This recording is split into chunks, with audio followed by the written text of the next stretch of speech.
नमो भगवते वासुदेवाय वन्दरये मृदगलसहस्ताय सर्वामय विनाशनाय त्रैलोक्यनाथाय महाविष्णवे नमः। सभी को मेरा नमस्कार। विश्व आयुर्वेद परिषद की ओर से आयोजित इस अनवरत व्याख्यान माला में मैं आप सभी का हार्दिक स्वागत करती हूँ।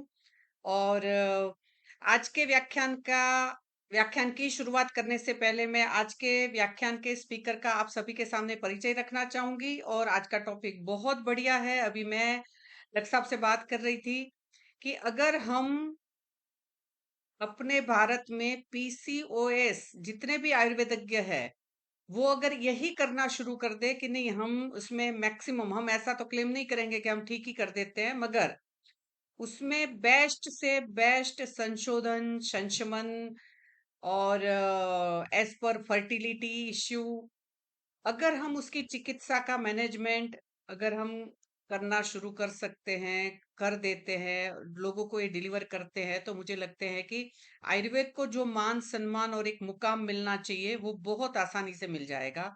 ऐसा मुझे लगता है, क्योंकि जिनका भी पीसीओडी, हमने फिर से पीसीओडी की तरफ उनको नहीं जाने दिया, रिकरेंस में नहीं जाने दिया, निदान परिवचन और प्रकृति विघात के माध्यम से वो आज भी अ, उनकी आंखों में एक आयुर्वेद के लिए रिस्पेक्ट दिखता है। तो ये बहुत ही इम्पोर्टेंट है आज का टॉपिक। और मैं आज के स्पीकर का हार्दिक स्वागत करती हूँ, साथ साथ में सभी पार्टिसिपेंट्स का भी स्वागत करती हूँ। और आज का अपना जो टॉपिक है, critical review of PCOS studies in Ayurveda and future scope. आज के हमारे स्पीकर है डॉक्टर शिवशंकर राजपूत, एमएस आयुर्वेदा प्रसूति तंत्र स्त्रीरोग विभाग से, पीएचडी, अभी वर्तमान समय में रिसर्च ऑफिसर सीसीआरएस में, CARI ministry of AYUSH government of India, incharge of ATC Safdarjung hospital. Email, आप सभी कुछ पूछना हो, करना हो तो बहुत अच्छी तरह से डॉक्टर साहब ने लिखा है, तो हम उनकी वो सेवाएं भी उसमें ले सकते हैं। और इसके सिवाय जो मैं आप सभी को बताना चाह रही थी, अ, वो ये उनके द्वारा लिए गए विभिन्न प्रोजेक्ट्स, मैं नाम नाम बता रही हूँ, बहुत अच्छा उन्होंने सीवी भेजा है। मगर मैं हमेशा ये चाहती हूँ कि जो हमारे स्पीकर का सीवी है उनसे प्रेरणा लेके बहुत सारे लोग आगे बढ़े। जैसे मैंने आपको कहा ही, गुलाब कोरबा से ही बीएमएस है, तो मैं डॉक्टर साहब बड़ा नजदीक महसूस करती हूँ, क्योंकि मैं भी वहीं से हूँ, गुलाब कोरबा। तो कहीं ना कहीं वो ऑडिटोरियम, वो क्लासरूम, वो है ना, बस अद्वितीय है। तो गुलाब कोरबा से आप 2012 में बिल्कुल, बिल्कुल। बीएमएस कंप्लीट की, 2015 में एमडी, फिर पीएचडी 2018 में, सेम आईपीजीटी एंड आरए। बोलने में बड़ा शानदार लगता है, अब इटरा धीरे धीरे बोलने की आदत डालनी पड़ेगी। गुजरात आयुर्वेद यूनिवर्सिटी जामनगर गुजरात से आपने वो किया हुआ है। इससे बाद 2017 में आपकी सीसीआरएस में सिलेक्शन हो गई, और उसमें आपने बहुत सारे प्रोजेक्ट्स में पढ़ रही थी, उसमें काम किया। कुछ में आप चीफ प्रिंसिपल इन्वेस्टिगेटर हैं, किसी किसी में को पीआई है। मैं बच्चों को ये बताना चाहूंगी कि कोविड 19 के मैनेजमेंट के लिए आयु 64 के ऊपर आपका को इन्वेस्टिगेटर का रोल रहा। आपका च्यवनप्राश के साथ कोविड 19 पेंडेमिक में हेल्थ इश्यू के लिए जो आपने इवोल्यूशन किया, वहां आपका एज अ को इन्वेस्टिगेटर रहा। As a principal investigator menorrhagia, जो रक्त प्रदर के ऊपर अभी ऑन गोइंग है, एज अ को इन्वेस्टिगेटर आपने एलर्जिक राइनाइटिस, साथ साथ में अंशुमति क्षीर पाक, इसका उपयोग आपने hypertension induce left ventricle hypertrophy के लिए किया, जो अभी ऑनगोइंग है। साथ साथ में अपने पीसीओडी के ऊपर आयुर्वेदिक मैनेजमेंट का भी ऑनगोइंग अभी एक वर्क आपका चल रहा है, project. As a co investigator आपने सप्त सार कषाय की इफेक्ट आपने प्राइमरी डिस्मेनोरिया में देखी, वो कंप्लीट है। दूसरा भी कंप्लीट है, जो पुष्यानुक चूर्ण का इवोल्यूशन आपने मैनेजमेंट ऑफ द श्वेत प्रदर में with special reference of the bacterial vaginosis leucorrhoea में किया, ये भी कंप्लीटेड है। इसके साथ साथ आपने research projects under with some other persons, ये भी आपके साथ अंडरटेकिंग में है, जिसमें स्तन्य क्षय के ऊपर भी है। इसके साथ साथ Ayush SS granules exclusively breast feeding mother's के साथ इनसफिशिएंट लैक्टेशन में भी आपका अभी डबल ब्लाइंड स्टडी चल रहा है। इसके साथ साथ आपने बहुत सारे आर्टिकल्स भी अपने साथियों के साथ और डिफरेंट डिफरेंट रूट्स के साथ उसमें किया है। और इसमें मुझे लगता है कि श्वेत प्रदर, रक्त प्रदर, राइनाइटिस, एलर्जिक डिसऑर्डर विद कोविड-19, है ना, ये बहुत ही इंटरेस्टिंग है। मुझे लगता है सभी के ऊपर एक एक लेक्चर हो सकता है डॉक्टर साहब, तो मैं बड़ा संक्षिप्त में सभी लोगों के सामने रख रही हूँ और आपके टोटल आर्टिकल की संख्या बता देती हूँ, 25। तो ऐसे पीयर रिव्यूड आर्टिकल्स नेशनल और इंटरनेशनल जर्नल्स में आपके छपे हुए हैं। आज का व्याख्यान के लिए मैं डॉक्टर शिवशंकर राजपूत आपको आमंत्रित करती हूँ। Over to you.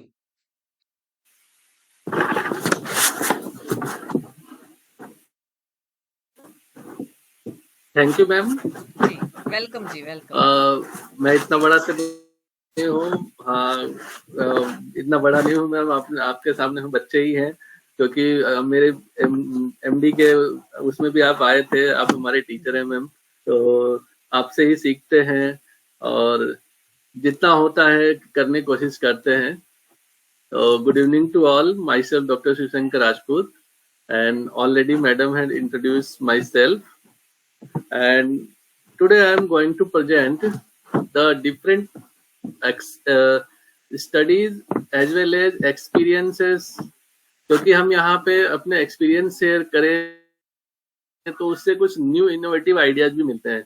As a researcher हम लोग करते हैं बहुत सारा, तो उसमें से कुछ ना कुछ बहुत सारी स्टडीज पढ़ के उसमें से ज्यादा क्या आउटकम जो आयुर्वेद में गाइडलाइन में प्रोटोकॉल में नेशनल उसमें इम्प्लीमेंट करने लायक हो सकता है, तो हम कोशिश करते रहते हैं। तो मैं वही आपसे आज शेयर करूंगा कि बहुत सारे जो स्टडीज हमारे हो चुके हैं, आप में से बहुत सारे प्रैक्टिस में भी होंगे या they want to practice in their area और क्लिनिकल ओपीडीज में, तो दे कैन यूज और they can adopt some kind of ideas, है ना।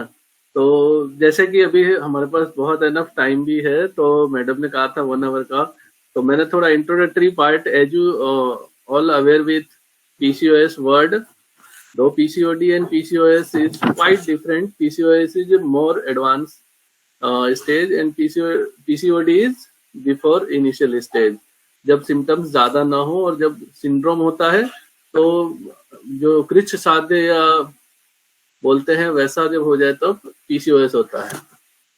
बहुत लिमिटेशन एलोपैथिक में है, जिसकी वजह से जो मैं खुद एलोपैथिक हॉस्पिटल में काम करता हूँ, पिछले 5 साल से वही हूँ, सफदरजंग हॉस्पिटल में, which is a tertiary care hospital in Delhi और which is also referral centre of all Delhi NCR, AIIMS and other central government hospital.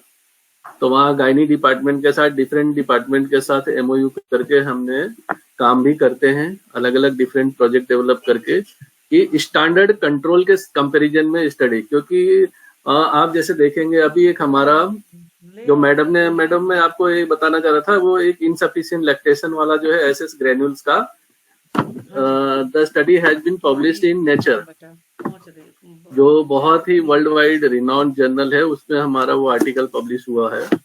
तो ऐसी मतलब स्टैंडर्ड कंपैरिजन में जो भी स्टडीज होती हैं वो आजकल बहुत एक्सेप्टेबल हैं। तो हम इसमें आगे, पहले थोड़ा सा सुपरफिशियली इंट्रोडक्शन, आप सबको पता है, you all are well master then me, तो कंसेप्चुअल को मैं थोड़ा सा एक लाइट वे में ही ले जाऊंगा ताकि एक रिवीजन हो जाए।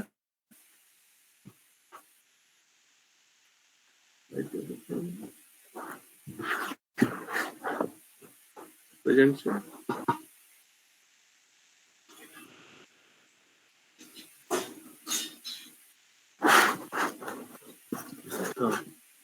तो स्लाइड इज मूविंग मैम। हाँ जी बेटा, हाँ स्लाइड मूव कर रही है जी।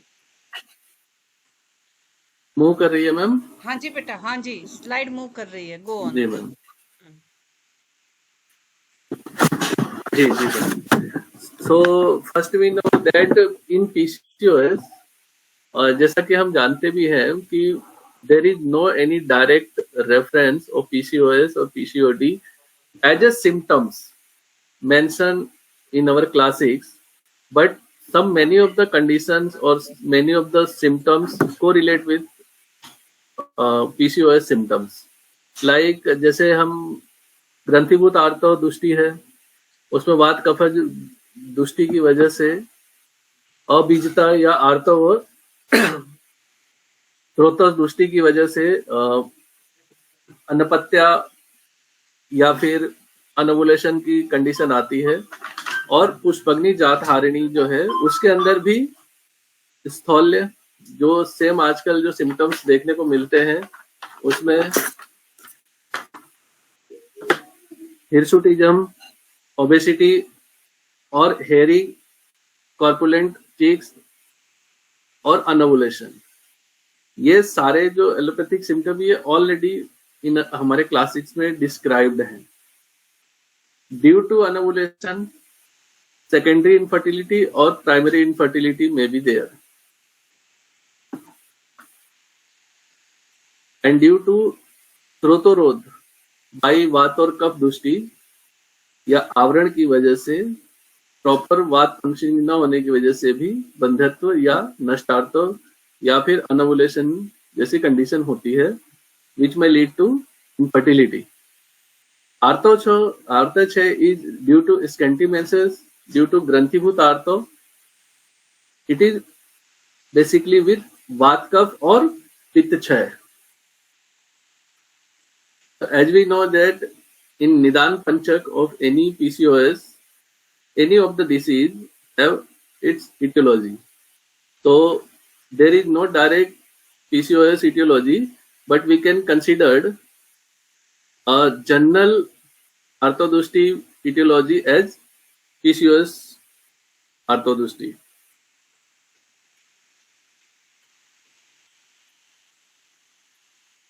In Samanya Nidan, we can consider Vinchati Yoni Vapad Nidan as Samanya Nidan, and Vriddhi and Chaya of Uttar Dhatu depends on Vriddhi and Chaya of Purva Dhatu. As we know that Artho is a Dhatu of Ras Dhatu, and when Ras Chaya is Ras Chaya leads to Artho Chaya also. So many of the times you have seen that patient lean and thin and PCOS is there. So it is basically Ras Dhatu Chaya. If we talk about Vishish Nidan, so Artho is Agne and related with Pitta Ashraya Vibhav. As we know that Pitta and Rakta is situated in our body as Ashraya Vibhav. So when Pitta is vitiated and it increase, Artho Vriddhi is there, and if decrease, then Artho Chaya is there.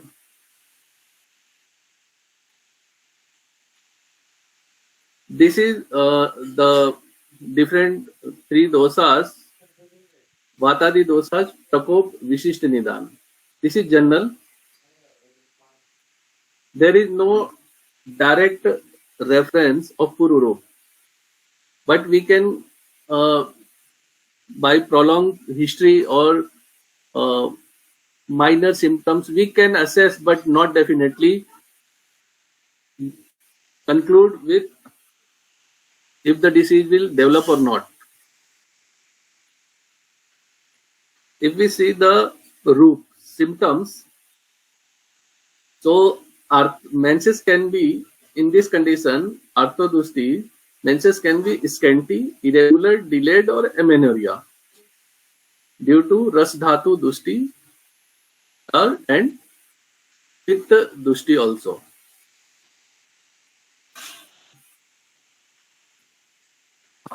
So why स्थूलता is there when calorie intake and energy expenditure? Nowadays, sedentary lifestyle is more common in females. So if calorie intake is more, many of the times खाते रहेंगे, रात को भी दिन में जब भी मिलता है कुछ ना कुछ हम खाते हैं, बट हमारे डाइजेशन का हम नहीं सोचते। तो उसकी वजह से क्या होता है कि हमारा आउटपुट उतना है नहीं, तो धात्वाग्नि मांद्य होता है। धात्वाग्नि मांद्य होने से मेद की वृद्धि होती है कहीं ना कहीं, और मेद की वृद्धि होने से जो उत्तरोत्तर धातु है वो भी बढ़ सकती है। तो अतिलोम जो है वो भी हम जैसे जानते हैं कि अस्थि का जो मल है वो नख और रोम है, तो अतिलोम वाली कंडीशन भी मेद वृद्धि से बढ़ सकती है। और इनफर्टिलिटी तो हमें पता है, और जो एकेंथोसिस नाइग्रिकन्स है, this is also due to रक्त धातु दुष्टि। तो basically in Samprapti, Nidan Sevan, due to Nidan Sevan, Agniman is there, and due to Agniman, Kaf Vat Prakop, Ras Rakt Dushti, and it will lead to Artavas Roto Dushti, and it may occurs in Artho Apravritti or Granthibhuta Artho. And if the Sroto Dushti is there, then Apanvagun and different kind of Avranajan Vikar may be developed. And due to Am Utpatti, Dhatvagni Mand and Dhatu Dushti and Sarvang Sthana Sansraya and Sarva Saririgat Lakshan, as we know this Samprapti also. मैं इसको इसीलिए थोड़ा सा जल्दी जानने दे रहा हूँ कि बहुत बार पीसीओएस आप लोगों ने सुना होगा कंसेप्चुअल, हम इसके आगे जो केस वगैरह है वो डिस्कस करेंगे। तो बेसिकली जो इसमें ट्रीटमेंट हम दे सकते हैं, we can treat with a first Nidan Parivarjan. It is the essential part. Nowadays, allopathic doctors are also diet and lifestyle modification prescribed must. तो वो भी आजकल जो है, सबसे पहले मैंने तो मेरे पास आज ही 2-3 पेशेंट आए जो पीसीओडी है, बट उनको कह दिया कि आप पहले अपना डाइट और लाइफस्टाइल ठीक करो, फिर उसके बाद आना। ओबेस थे तो पहले वेट कम करो। तो निदान परिवर्जन इज मस्ट। आहार, लाइफस्टाइल, ये दोनों, what to eat, what not to eat, it should be clear cut. We have to know and one should know कि क्या खाना चाहिए, कब खाना चाहिए, कैसे खाना चाहिए। ये सब हमारे संहिताओं में वर्णित है, हम पेशेंट्स को भी बताते हैं। अवेयरनेस लाना है बस, और अगर हो भी जाता है इतना करने के बाद, तो फिर हम उसमें अलग अलग व्यक्ति के बल के अनुसार चिकित्सा कर सकते हैं। जैसे आम चिकित्सा इसमें कर सकते हैं, वातहर द्रव्य से शोधन समन कर सकते हैं। अष्टांग हृदय में आम चिकित्सा में पाचने, दीपने, स्नेह स्थान, स्वेदे से परिष्कृतान शोधने काले यथा सन्नम यथा बलम, मतलब उसके बल के अनुसार आप डिफरेंट टाइप के पंचकर्म करा सकते हैं। शोधन चिकित्सा में भी आप वमन विरेचन करा के उत्तर बस्ती कर सकते हैं। कुछ कंडीशन है, नर्स बहुत अच्छा रहता है अगर जिसका इरेगुलर साइकिल वगैरह है, तो इसमें एचपीओ एक्सिस बहुत अच्छा स्टिमुलेट होके और रेगुलराइज होने के चांस रहते हैं।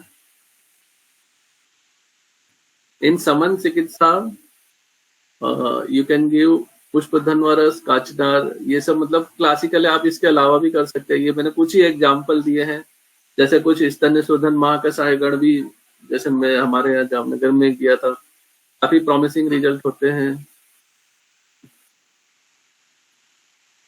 तो now we are going to describe PCOS in allopathic. तो nowadays PCOS is very common and it is affecting 4 to 20% of women and most common endocrine pathology in the females worldwide, not in India but all over worldwide. तो इसको diagnose करने के लिए हमारे पास जो सबसे अच्छा क्राइटेरिया है, जो एक्सेप्टेबल है वर्ल्ड वाइड आज भी, वो है रोटरडम क्राइटेरिया, जिसमें 3 out of 2 अगर मीट करता है, if 3 out of 2 is meet, then it will consider as PCOS. So first condition is anovulation or oligomenorrhea. Second one is hyperandrogenism, clinically or biochemically. And third one is radiological PCOS, USG से या फिर MRI या whatever. So there is no such direct etiology mentioned, but somewhere it is related with genome-wide sequence associated study, जहाँ पे genetics भी देखने को मिलता है और बहुत से स्टडीज में है कि PCOS जो है वो जेनेटिक कंपोनेंट है और epigenetic factor like obesity affect the hypermethylation in granulosa cell of ovary and inhibiting gene expression. तो ये मतलब डायरेक्ट रेफरेंस तो अभी तक इसका इस्टेब्लिश करना मुश्किल है कि क्या कारण है, लाइफ स्टाइल से ही है, जेनेटिक है, एपिजेनेटिक है. तो how you can consider irregular menstrual cycle. तो इसका पहला ही क्लिनिकल फीचर या तो अनोवुलेशन या एमेनोरिया या इरेगुलर या डिलेड मेंस्ट्रुएशन है. तो इस irregular menstrual cycle, there is a clear-cut guideline that in 2023 that in first year of post-menarche it is considered irregular, and if within 1 to and less than 3 years of post-menarche and where the menstrual cycle is less than 21 or more than 45 days, it will consider as irregular. And within 3 year post-menarche to perimenopause, menstrual cycle interval less than 21 days or more than 35 days or less than 8 cycle per year will be considered as irregular. Any cycle 1 year post-menarche with an interval of more than 90 days will also consider as irregular menstrual cycle.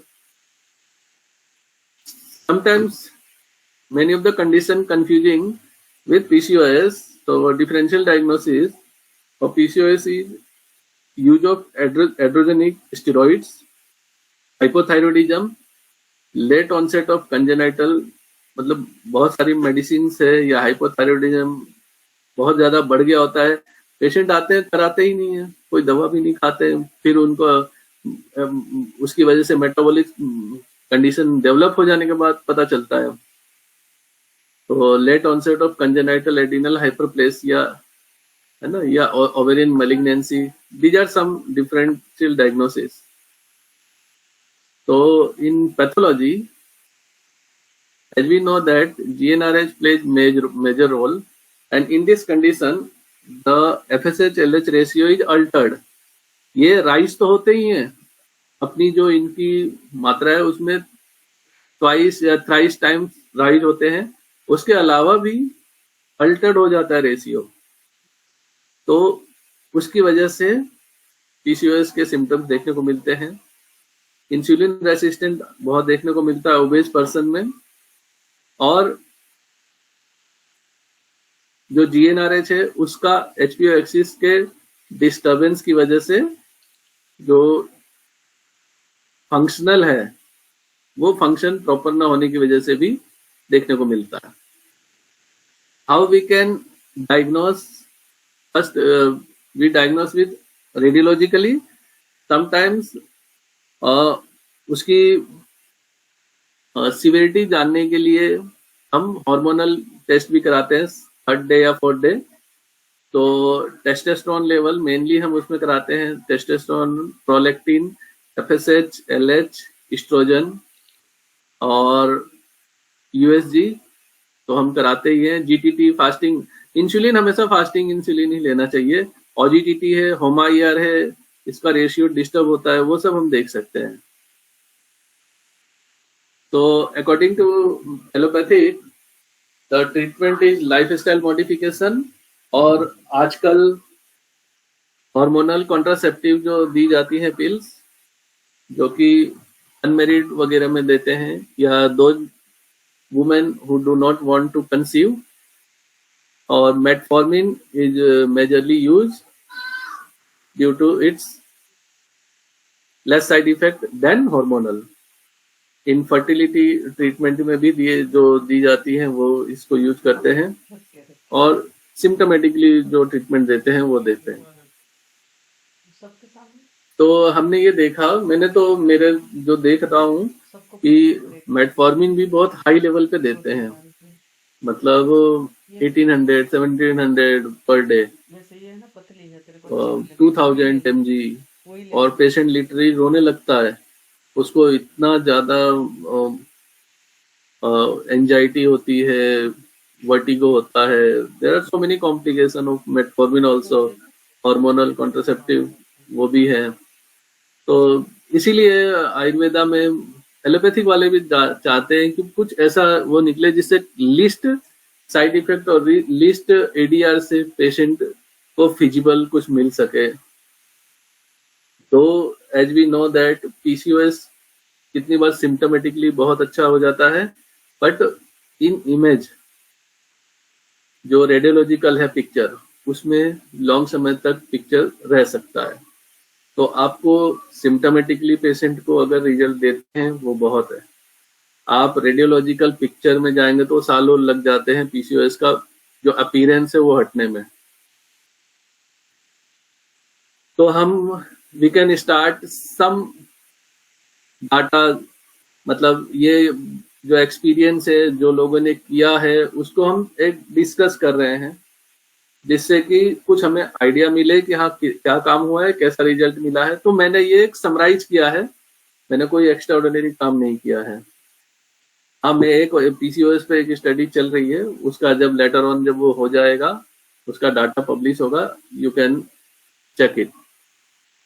So this study was done at R.A. Podar Medical College, Mumbai, and the title is Clinical Efficacy of Ayurveda Treatment on PCOS, and the objective was to verify the efficacy of Ayurvedic treatment regimen on polycystic ovarian syndrome, observe the rate of conception or fertilization and rule out other causes of fertility, and to provide safe, cost-effective and non-surgical, non-HRT treatment.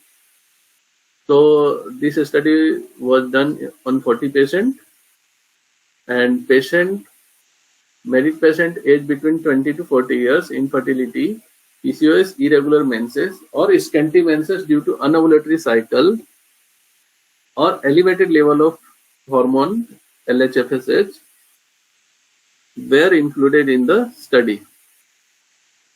So basically in this study, Dr. Bhagyashree was given 5 gram of powder of Asoka, Manjistha, Salmali, Lodra, Rasanjan, Sariva, Gokshur, Punarnava, Nagkesar, Chandan, Amlaki, Ridra, Guruchi, Methi and Vijayasar. 5 gram for 3 months, and after 3 months she observed that irregular menstruation improved by 76% of women, and at the end of treatment 57.5% of patients have normal duration of menstrual bleeding, and patient obesity was reduced by 85%. So overall, 87% patients were successfully get cured, and 62% patient had conceived within the follow-up period of 3 months.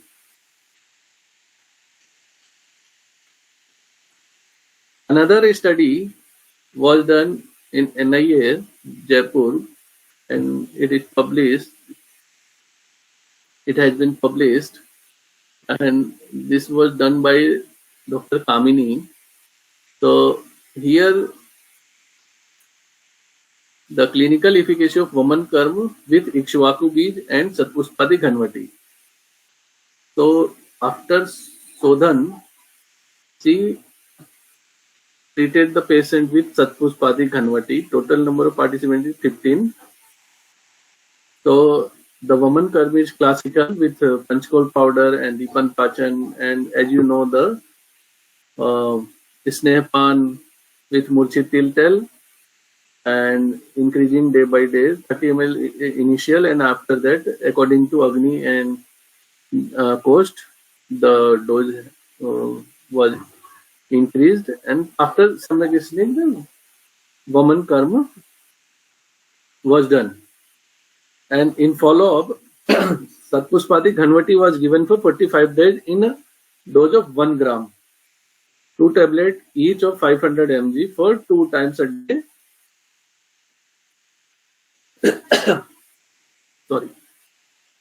After that, the C observed that delay menses have improved in 55.68% of patients, and painful menses, patient got relief in 52.76% of patients got relief in painful menses.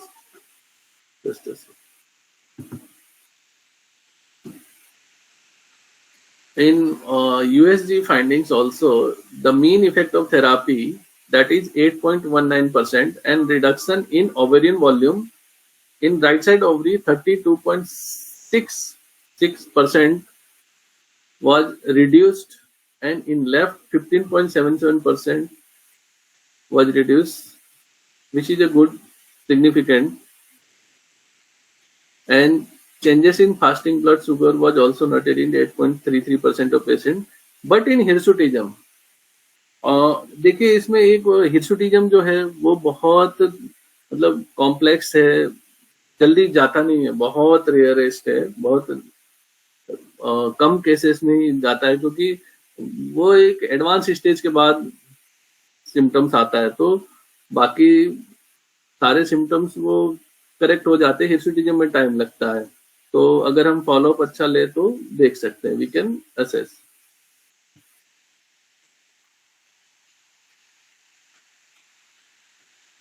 Another study is by Jyoti Jacob.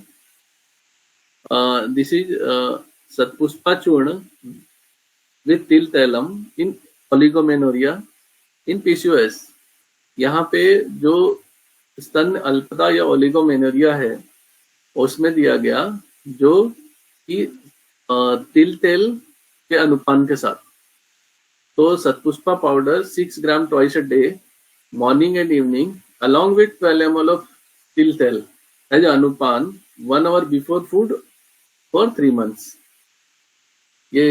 This study was done at Government Ayurveda College, Trivandrum, Kerala, and 30 the patient number of 30. After 3 months of period, there was no significant changes in menstrual duration and amount of bleeding, but significant reduction in interval. मतलब interval में थोड़ा सा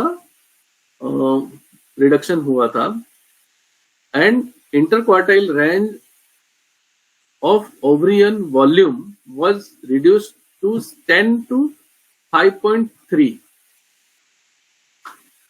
and interquartile range of left ovary reduced from 9.1 to 5.1. So this is good.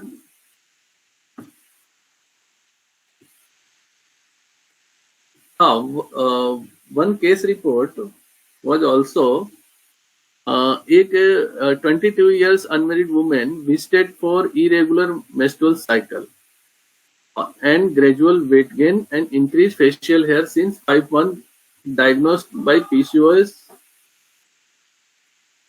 So this is case report was noted by Dr. Swati Kimoti at Haryana MLR Ayurvedic College, and Ashwagandha Churn, where she gave Ashwagandha Churn 3 gram BD after meal, Arogyavardhini Vati 1 TDS, Kashinar Google 1 BD, 1 tablet twice a day, Kumar Yaso 20 ml twice a day after food, and Trifla Churn. And after strict diet, after the study, In USG, bilateral polycystic ovaries was observed before treatment, and it was normal in after treatment. And weight is also significantly reduced by 9 to 10 kg. This is interesting. Sometimes एक protocol से नहीं होता जो clinical practice है. तो first of all I want to clarify that PCOS is a very complex condition and endocrinal disorder as well as metabolic condition. तो आप किसी में भी जाएं, एलोपैथिक में जाएं या उसमें जाएं, it takes time. Sometimes stage wise modify करके हम देते हैं. जैसे ये श्रीलंका में एक इन्होंने किया था, डॉक्टर एस ए दयानी. इन्होंने 3 स्टेज में डिफरेंट टाइप के रेजिमेंट दिए, जिसमें डे 1 to डे 14 स्टेज 1 था. इसके अंदर 30 ml त्रिफलाक्वाथ, 2 pills ऑफ चंद्रप्रभा एंड 5 ग्राम पाउडर ऑफ मणिभद्रा. ये twice a day in the morning and evening दिया. एंड आफ्टर दैट स्टेज 2, जैसे मेटफॉर्मिन भी है, वो आजकल जो स्टैंडर्ड कंट्रोल दी जाती है वो टेपरिंग डोज में ही दी जाती है, क्योंकि सडन पेशेंट को शुगर वो नहीं है, तो टॉलरेट न कर पाने की वजह से initially 1 OD, then 1 BD 500 mg, then 1 TD, then 850 BD, इस तरह से करके वो देते हैं. तो इसमें भी इस तरह से ही कुछ इन्होंने अपना स्टडीज किया, जिसमें स्टेज 2 जो है उसके अंदर डे 15 से 4 मंथ है. Patient were treated with 5 gram each powder of सतावरी, सतपुष्पा, गुड़ची, twice a day morning and evening. And after that in stage 3, 4 month to 6 month, patient were treated with 5 gram of each powder of Atibala, Satpushpa and 4 pills of Rasayan Kalpa. And after that, they further treated with 20 ml of Sahacharadi tail twice a day. And patient were locally treated with intrauterine Uttarabasti 5 ml of Satpushpa tail for 2 consecutive cycle, 2 days per month. And after 6 months, 75% patient got relief in irregular menstruation, and also quantity of menstrual blood improved in 70% of patients. Another case study, that is a case 30 years female with irregular and scanty menses with secondary infertility, and she has diagnosed PCOS in USG. So Punanava Mandur, in this case, Dr. Saloni Chitoda claims that he gave Punanava Mandur 250 mg Panchkol Churn, 1 gram Chaturbij, 2 gram BD with lukewarm water after meal. Panchatikta Grit Guglu, Tripla Guglu, 10 मूल क्वाथ, 30 ml BD empty stomach, and Haridra Khan 1 teaspoon with milk at night. This case was observed at MMM Government College, Udaipur. So after 12 months of treatment, she gave the treatment for 12 months. Amenorrhea, she reported amenorrhea and found UPT positive. So this is a very good result also. Another case is at 22 years females with irregular menses, scanty menses, acne on face, and since menarche, she had taken allopathic as well as homeopathic medicine. So treatment was given for 3 months. Chaturvi Churn 3 gram with lukewarm water, Ehrenfurst Haritki 250 mg with lukewarm water, Satavari Churn 3 gram with milk. After that, this study was also done at MMM. After that, you can see after the treatment, the menstruation was regular, duration and time also, interval also, and USG reveals that there is no significant anomaly detected. So before treatment, the volume of right ovary is 11.6 cc, and after the treatment 7.6 cc. And in left ovary, the volume is 11 cc, and after 7.6. So this is also significant. After that, a 23 years unmarried female came with complaint of gradual weight gain, irregular menstrual cycle last 3 months. USG saw left side PCOS deranged and here deranged thyroid profile. This case was done by Dr. Ashwini D. Padhekar at Mahatma Gandhi Ayurveda College, Salon. So the drug is Trikatu Churn 3 gram, Triflachurn 5 gram, and Kakal Raksha Yug 1 gram, 1 tablet BD, 6 am at 6 pm with lukewarm water for 2 months. So after the treatment, the weight is reduced 3 kg and USG saw normal left ovary. There is no PCOS. Another case is a diagnosed case of 24 years female presented irregular menstruation since 2 years with infertility. She also complained of pimples, weight gain, and white discharge. This case was done by Dr. Sheetal P. Wagh, and here she gave Sodhan Chikitsa Viryan and followed by Saman. So in Saman Chikitsa for 3 months, Kachanar Gugul, Pusyanuk Churn 2 gram BD with Koshana Dugdh, and Raja Pravartini Vati 250 mg BD with Koshana Jal. This study was done at CSM SS Aurangabad. And you can see the findings of USG in right ovary 16 cc before treatment, and after treatment it will significantly reduce by 7.5 cc. And in left ovary, volume was 10 cc and it was reduced by 8 cc.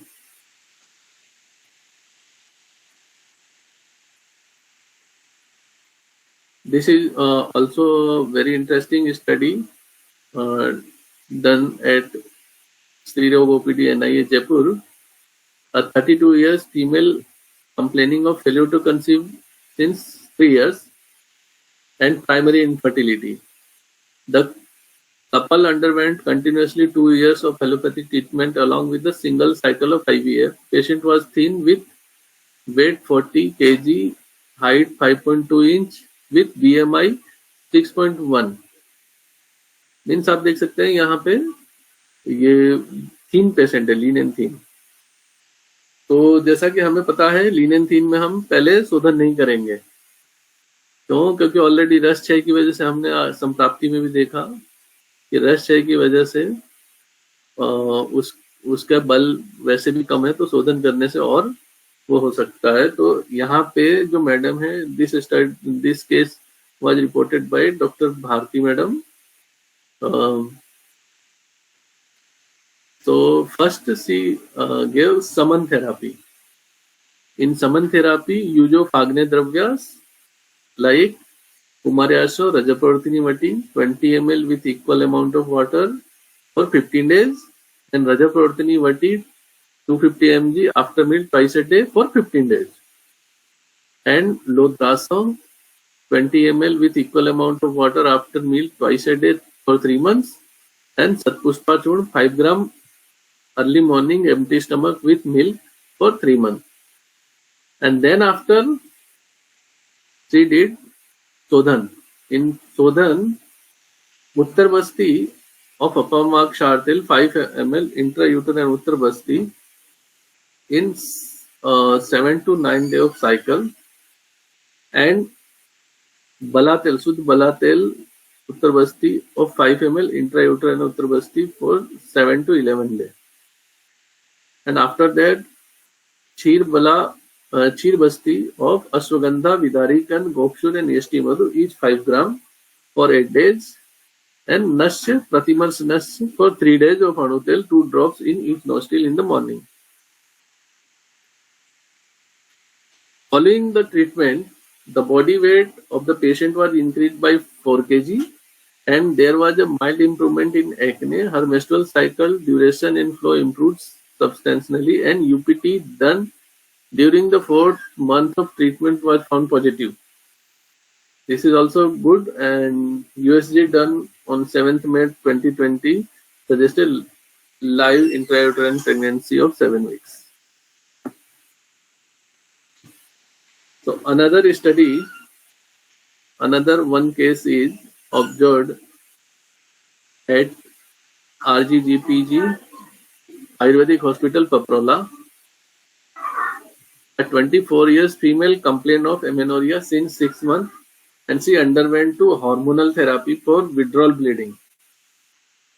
PCOS diagnosed by USG. So here Dr. Sanskranti Nema gave Sansodhan in like woman followed by Virechan Karm along with 1 cycle of Yog Basti. And after that, for 3 months, she gave Vijay Sarchun 3 gram BD, Gorak Mundi Quat 3 gram BD, and Kumaryaso 20 ml BD, and Dasmula Rist 20 ml BD. And what she found in the result, she found that ovarian volume was reduced significantly by 12.9 to 2 cc to 3.6 cc, and left ovarian volume is 11.92 cc to 4.6 cc.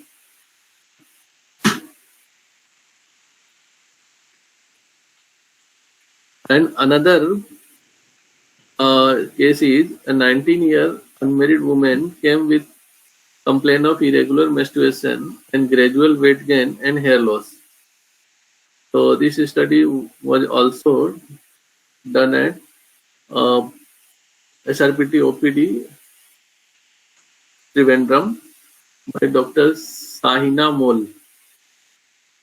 So here he treated with Gandharv Til Tailam 1 teaspoon at 6 am in empty stomach morning, and Gandharva Hastadi Kasayam 90 ml BD before food, and Kumaryaso 20 ml at 9:30 am and 9:30 pm after food. Kashanar Gugul 1 BD with Kasayam, and Triflachurn 1 teaspoon at bedtime in hot water. So along with the strict diet, periods become regular and 5 kg reduction in weight was noted, and follow USG level, normal uterus and ovaries, and dominant follicle on left side. तो basically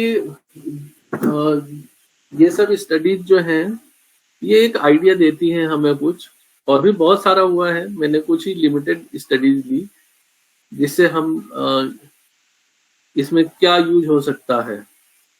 तो हम इसके scope में every study gives us thinking to evaluate, to analyse, और experience, उनके जो experience है उसको हम ज्यादा से ज्यादा पढ़ के कुछ पेशेंट केयर में अप्लाई करके देख सकते हैं. Though there is no any serious adverse effect noted, और by awareness in lifestyle and diet we can improve and cure and prevent the PCOS condition.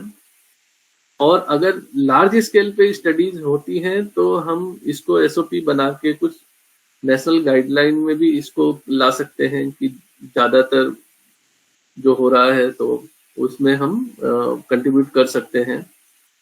Majorly जो है लार्ज स्केल पे इसे स्टडीज करनी है.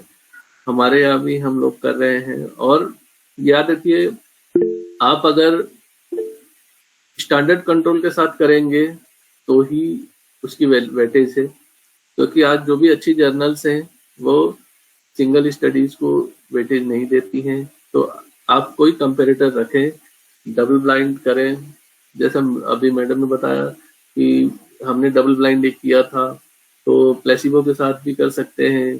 तो उसके वेटेज बहुत अच्छा रहता है ना।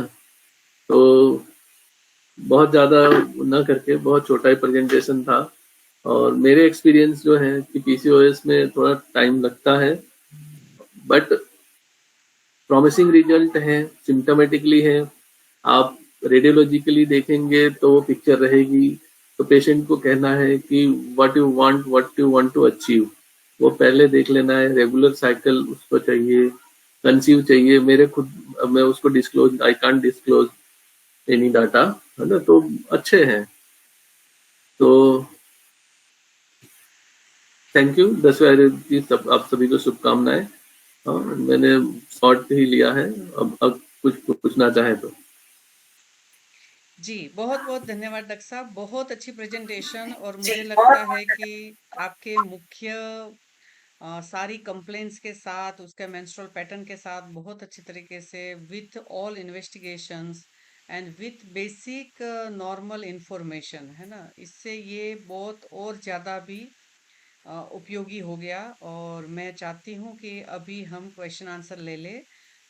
डॉक्टर संध्या रानी, आपने प्रश्न पूछना है। Doctor Sandhya Rani, yes yes. जी doctor Anupama, nice and very good presentation, और सराहना करने के लिए आपका भी धन्यवाद। Doctor Sandhya ji, you can ask your question, mute the mic, and after completing question kindly again mute mic. अभी अनम्यूट करके पूछ लीजिए।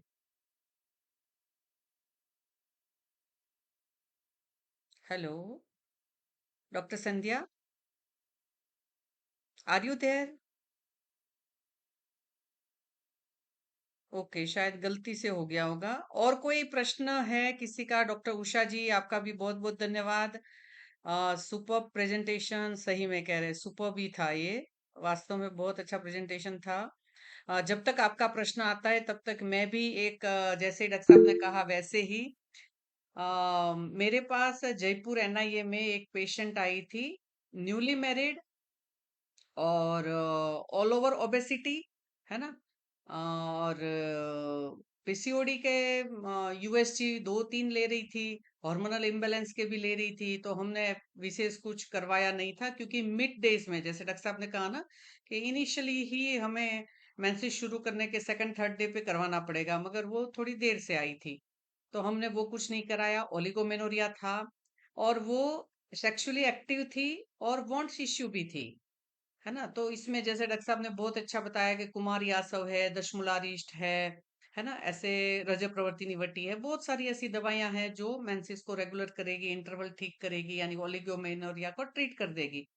मगर वो काफी दूर से आई थी, राजस्थान से लगभग 200-300 किलोमीटर, 250 किलोमीटर दूर थी, तो वो हर 15 दिन में आने में असमर्थ थी। तो आप उस हिसाब से भी उसकी, है ना, समालोचना अरेंजमेंट्स कर सकते हैं। तो मैंने उसको रजस्वलाचर्या, आप सभी जानते हो, मैंने बहुत बार रिपीट किया है कि जैसे मेंसेस शुरू हो तो पहला, दूसरा, तीसरा दिन खट्टा, तीखा, नमक को छोड़कर घी, दूध, चावल या लाल चावल और बार्ली मानी जौ को खाना है। यानी घी बुरा चावल, दूध चावल, चावल की खीर, जौ के दली की खीर, जौ की रोटी को अच्छा तरह घी लगा के दूध के साथ, दूध मीठा या फीका हो सकता है, और मीठे फल ले सकते हैं, खट्टा नहीं खाना है, नारंगी, मौसमी, नींबू नहीं लेना है। एक रजस्वलाचर्या बताई। इन बिटवीन भी उसको कह दिया कि कभी कभी जैसे कम भूख है या थोड़ा ऐसे, हाँ चलो खा सकते हैं, तो महीने भर में भी कभी भी 10वें दिन, 12वें दिन, 9वें दिन, 20वें दिन, कभी भी ये रजस्वलाचर्या वाला डाइट दिन में एक बार खा ले, है ना, जिससे बार्ली बहुत अच्छा इंटरनल पॉजिटिव एटमोस्फियर क्रिएट करता है। तो ऐसे भी बता दिया, और उसको सिंपल मैंने त्रिफला चूर्ण दिया, घी और शहद के साथ। चरक संहिता चिकित्सा स्थान में लिखा है, दी बेस्ट रसायन है, वो शरीर में प्रत्येक ऑर्गन को सही काम करने के लिए एनवायरनमेंट पैदा करता है। है ना, उसको प्रोड्यूस करता है, उसको आगे कन्वे करता है।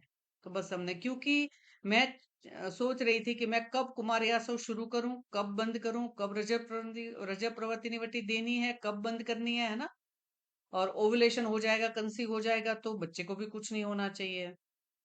और आप देखिए कि वो पेशेंट अपने आप, नो डाउट ओवर डाइट बंद करवाई थी, नो डाउट रात का खाना दिन छुपने से पहले करवाया था, सुबह सूर्योदय से पहले चाहे 5 मिनट ही पहले उठो वो बताया था, है ना।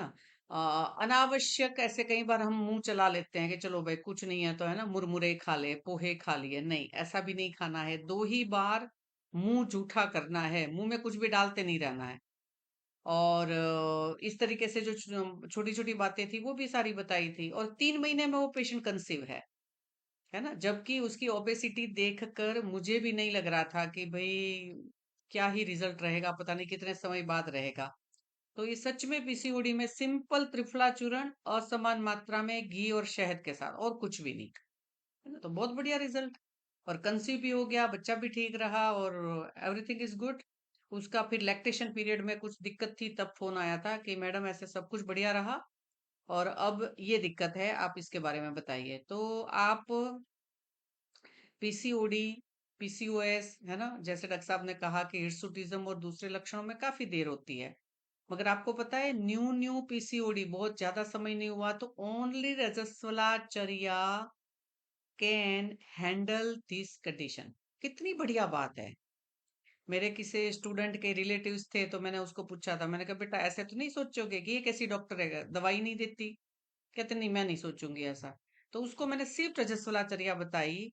दोनों ओवरी में पीसीओडी था, उनमें से एक ओवरी का नॉर्मल 3 महीने में सिर्फ रजस्वलाचर्या से हो गई, बताइए। क्योंकि ज्यादा दिनों से पीसीओडी नहीं था, है ना, जो आपने बहुत अच्छी तरह से डॉक्टर साहब क्लियर किया। तो मैं चाहती हूँ कि प्लीज प्लीज रजस्वलाचर्या को अपने पेशेंट को बताइए, और उसको 20 को बताने के लिए कहिए। क्यों पता है, सुखायु के साथ हितायु भी तो जरूरी है। मैं करने से तो काम नहीं चलता। समाज, परिवार और ये राष्ट्र, भारतवर्ष स्वस्थ होना चाहिए। तो हितायु के बारे में के 20 को बताओ जिससे आपकी दोस्ती है, कुछ फ्रेंड्स, कुछ कजन्स, तो आराम से 20 लोग हो जाते हैं।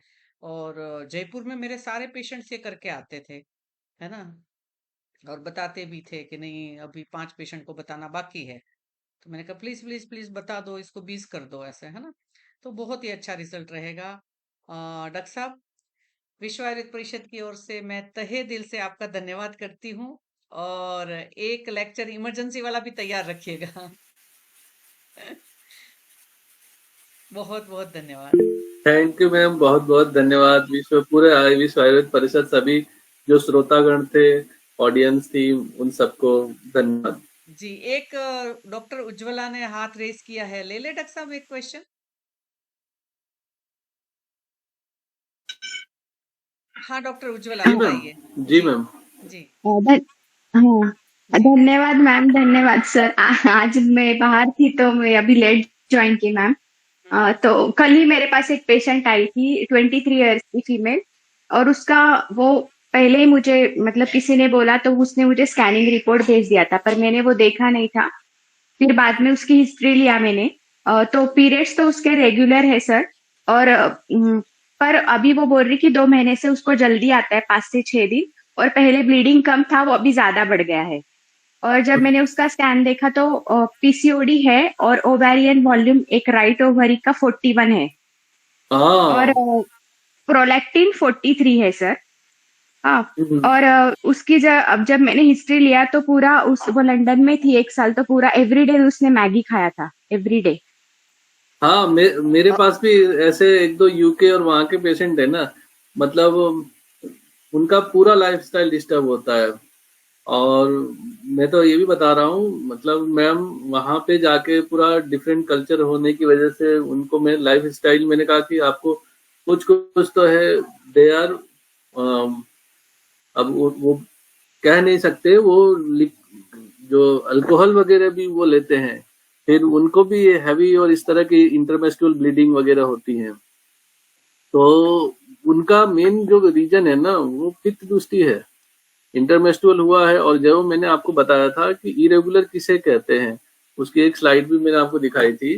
तो उसका ओवरियन वॉल्यूम तो ज्यादा है ही, तो हम उसका एमआरआई कुछ कराया था क्या उसमें?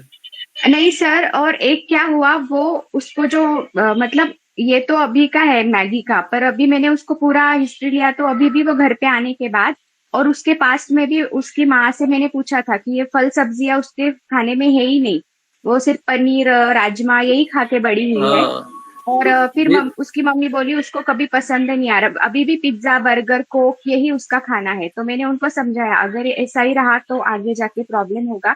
और उसके जो बैक है ना सर, पूरा मतलब फॉलिक्यूलर एक्ने के मार्क्स है उसके ऊपर। वो बहुत सारे डॉक्टर को दिखा चुके हैं और फिर भी कम नहीं हुआ है। अभी मार्क्स है सिर्फ, वो भी उसको जब उसका पीरियड स्टार्ट हुए ना तब उसको स्टार्ट हुआ था, अभी तो 10 साल हो गए। तो उसको वही एक्ने भी, तो उसके लिए वो ट्रीटमेंट के लिए आई कि वो बहुत अच्छा नहीं दिख रहा है और बहुत बड़े बड़े दाग आ गए हैं। तो उसके लिए तो फिर वो मुझे तो कफ पित्तज ही लगे। अ, अभी तो फेस पे भी एक्ने थे और ऑयली स्किन थी, तो मैंने उनको पथ्य का तो बोला ही है सर, पर अभी इसमें ओवेरियन वॉल्यूम ज्यादा है और फिर पित्त का भी अनुबंध है। मैंने वही बोला एक्ने है, ऑयली स्किन है और फूड भी वैसा ही है, तो फूड तो चेंज करना पड़ेगा। पर अभी इसमें चिकित्सा का विचार कैसे किया? अभी तो मैंने उसको अमृता षडंग दिया है जो कि ज्वर का है, तो उससे पाचन करने, क्योंकि पित्त पाचन जरूरी था, तो मैंने पित्त हाँ, पाचन तिक्त दिया है। पाचन कर सकते हैं और नित्य विरेचन थोड़ा बहुत दे सकते हैं। उसका कोष्ठ कैसा है, मृदु कोष्ठ है, क्रूर कोष्ठ है, वो थोड़ा देख करके प्लान कर सकते हैं। और उसके एक डाइट जो आपने लाइफ स्टाइल वो तो है ही। और इसमें सही बात है, आप एक्ने वगैरह के लिए रक्त शोधक दे सकते हैं, स्तन्य शोधक दे सकते हैं जो गण कहे हैं चरक में, बहुत अच्छा उसमें भी देखने को मिलता है। और एक एमआरआई भी फिर करा लेना चाहिए, है ना, क्योंकि ओवरियन वॉल्यूम काफी ज्यादा, तो सिस्ट तो नहीं है ना। बाकी देखने पे भी पता चलता है कि रिपोर्ट्स वगैरह उसका हिस्ट्री लेने पे। तो आप ऐसे कुछ इनिशियली चलाइए और उसका जो डाइट है उसको पहले अवॉइड करवाइए और नित्य विरेचन थोड़ा सा कुछ दिन दे के देखिए, है ना। जी, बहुत बहुत धन्यवाद डॉक्टर साहब। डॉक्टर मानवी अपना प्रश्न पूछ लीजिए। धन्यवाद सर। जी गुड आफ्टरनून मैम। जी गुड आफ्टरनून सर। सर मेरा एक डाउट था, मेरे पास जैसे कॉलेज गोइंग गर्ल्स हैं, जैसे वो आ रही है 20-25 इयर्स की, तो उनकी प्रेजेंटेशन, जैसे जब मेरे पास पेशेंट आई थी तो उनकी पीसीओएस की प्रेजेंटेशन आ रही थी, मींस उसमें वॉल्यूम 11 to 12 सीसी के आसपास आ रहा था।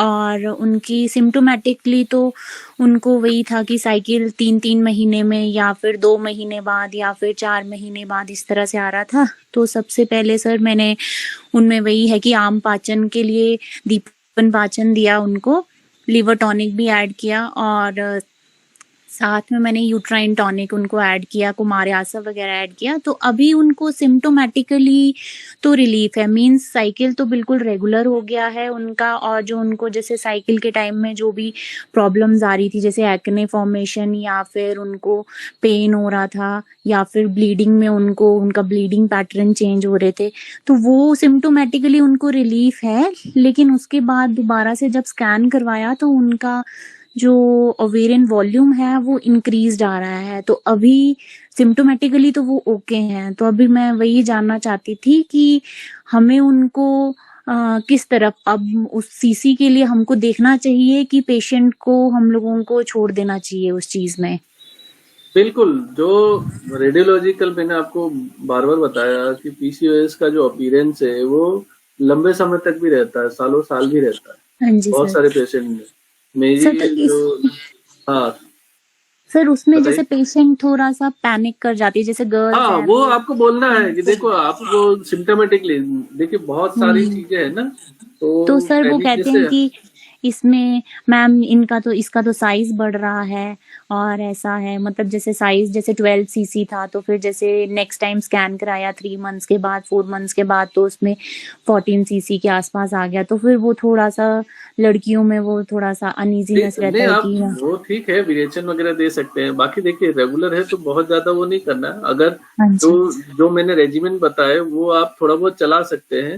हाँ जी, बाकी बाकी आप बहुत ज्यादा रेडियोलॉजी के लिए आप सोचें कि 6 महीने 8 महीने देने के बाद सिम्टोमेटिकली उसको रिलीफ है, एवरीथिंग नॉर्मल तो सर उसको लग रहा है, हार्मोनल ठीक लग रहा है आपको, क्योंकि there there is only radiological investigation is not important है ना। तो ये उसके सर अगर बाकी सारे पैरामीटर्स अगर आप देख रहे हो तो उस पे खाली रेडियोलॉजी पे ही हम रिलाई ना करें। हार्मोन वगैरह ऐसे करा के देख सकते हैं आप उसका कि उसमें ये कुछ सर प्रोलेक्टिन वगैरह है, टेस्टोस्टेरोन में कुछ आ रहा सर है, वो या तो फिर उसके जैसे एफएसएचएलएच में इन फास्टिंग FSH-LH मैंने इंसुलिन। करवा रखा हाँ, था, तो उसमें एफास्टिंग ये था इंसुलिन। कि LH जो है वो डाउन चला गया, FSH मींस नॉर्मल रेंज में अपनी जो पहले रेंज था उससे ज्यादा हुआ, लेकिन सर फिर अब इसमें अब ट्रीटमेंट स्टॉप कर दें कि दीपन पाचन कंटिन्यू रखें या फिर मतलब सिस्ट की तरफ आप देखें? इसमें बस्ती वगैरह का प्रयोग कर सकते हैं। देखिए जो ठीक है सर। ओवरियम, हाँ, लोकल लोकल के लिए फिर आपको अगर रिजल्ट अगर चाहिए तो आपको कुछ कषाय बस्ती, माधुतैली इस तरह का कुछ बस्ती का प्रयोग ज्यादा इसमें अच्छा रहेगा। हाँ, तो ओके, उससे भी लोकल जो कर्षण वाली है ना ये सर, कषाय बस्ती, ये सब आप दे के थोड़ा सा उसको देख सकते हैं। और ये सर, पेशेंट को बाकी आप और भी एसेस करिए, है ना, यस क्योंकि सर, ठीक। Yes, thank you sir, thank you ma'am. जी, बहुत-बहुत धन्यवाद। सही कहा डॉक्टर साहब, सर्वा ही चेष्टा वातेन। जो वायु है ना? और नहीं वाता द्रते योनि। अगर पीसीओडी भी हुआ है, तो वायु के इन्वॉल्वमेंट के बिना तो हो ही नहीं सकता। और इसमें एक ये भी काउंसलिंग अच्छी रहती है कि बहुत सारी जो सिस्ट है ना? वो लगभग 3 महीने में अपने आप बॉडी का जो फिनोमिनन है, वो ही उसको डिसॉल्व कर देता है ना? तो भई ऐसे छोटी-छोटी बातों को लेके पैनिक होने की आवश्यकता ही नहीं है ना? कि भई जब जो चौराहा आएगा तो 3 महीने बाद देखेंगे। तो यानी 3 महीने में मैंने देखा है कि अगर वात शमन कार्यक्रम, खान-पान अच्छा, है ना? और खासकर स्तन्य शोधक महाकषाय जैसे डॉक्टर साहब ने बताया ना, तो देखो स्तन्य दुष्टि के कारणों का बहुत डिटेल में वर्णन है। वही आर्तव दुष्टि के कारण है ना? क्योंकि स्तन्य और आर्तव दोनों रस की ही उपधातु है ना? तभी तो स्तन्य शोधक महाकषाय के आपको बहुत सारे पीयर रिव्यूड आर्टिकल्स मिल जाएंगे पीसीओडी पर, और सच में उसके अच्छे रिजल्ट भी है ना? तो इसलिए हम स्तन्य दुष्टि के कारणों को पेशेंट को समझाते हुए अगर करना बताना शुरू करते हैं, तो मुझे लगता है कि भारत के लोगों का रुझान पथ्य के प्रति सकारात्मक हो। है ना? हमारे भारत के लोग तो कहते हैं नहीं नहीं नहीं नहीं, सब कुछ खाओ और एक गोली से ठीक होना चाहिए सब, है ना? ऐसी कहीं ना कहीं मानसिकता उनकी होती जा रही है, जो बहुत ज्यादा खतरनाक है, खराब है, बहुत रोगों को उत्पन्न करने वाली है और डॉक्टरों का काम बढ़ाने वाली है। तो कहीं ना कहीं मुझे लगता है कि हमें उनकी सोच का आयाम और दिशा और दशा अच्छी करनी चाहिए, तो कहीं ना कहीं बहुत अच्छा रहेगा। तो डॉक्टर मानवी, डॉक्टर उज्ज्वला, बहुत बहुत धन्यवाद। और डॉक्टर अनुपमा और सभी और डॉक्टर्स जिन्होंने सराहना की, बहुत बहुत उषा जी, धन्यवाद। और डॉक्टर शिवशंकर राजपूत, आपने हमारे निवेदन पर यहाँ आए, स्पेशली इतनी हेक्टिक शेड्यूल, बिजी ओपीडी और इन सब के बावजूद भी आपने यहाँ ज्ञान यज्ञ में एक आहुति दी। मैं आपका तहे दिल से, हृदय से धन्यवाद करती हूँ। और ऐसे ही आप हमें आगे भी मेनोरेजिया के ऊपर एक प्रेजेंटेशन को बताएंगे, ऐसी हम आशा करते हैं। और 6 एक महीने बाद रख लेंगे उसको। और तहे दिल से बहुत बहुत धन्यवाद। सभी पार्टिसिपेंट्स का भी धन्यवाद। सबसे लास्ट में मैं शांति मंत्र ले रही हूँ, आप सभी म्यूट रखकर ही दोहराएंगे। ओम सर्वे भवन्तु सुखिनः, सर्वे सन्तु निरामया, सर्वे भद्राणि पश्यन्तु, सर्वे मा भद्राणि कश्चित् पश्यन्तु दुःखात् भवेत्, मा कश्चित् दुःखात् भवेत्। शान्ति ओम शान्ति। शांति। बहुत बहुत धन्यवाद। नमो नमः। अपने अपने हिस्सेदारी का कर्तव्य आप अपने जगह पे निभाते रहेंगे। एक दिन आयुर्वेद भारत की राष्ट्रीय चिकित्सा पद्धति हो, इसके लिए अनवरत कार्यरत रहे। बहुत बहुत धन्यवाद। धन्यवाद डॉक्टर राजपूत। धन्यवाद। धन्यवाद मैम, बहुत बहुत जी धन्यवाद। बहुत बहुत धन्यवाद आपका।